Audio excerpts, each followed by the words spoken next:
जानदग्निमुत्तरवेदीं खात्वा जानदग्निमुत्तरवेदीं खात्वा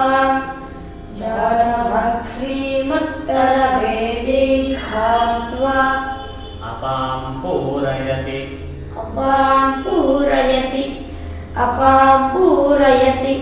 अपागुं सर्वत्वाय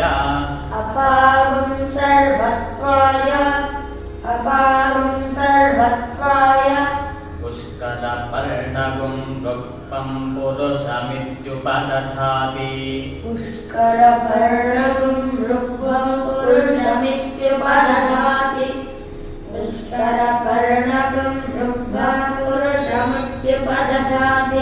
तपो वै पुष्करपर्णम्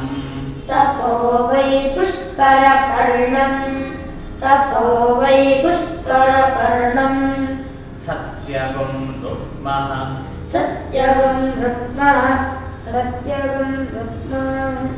अमृतं पुरुषः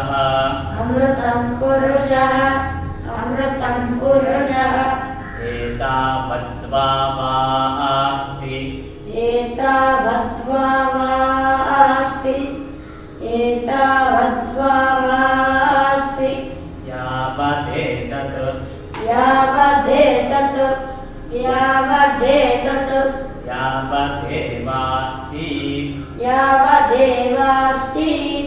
यावदेवास्ति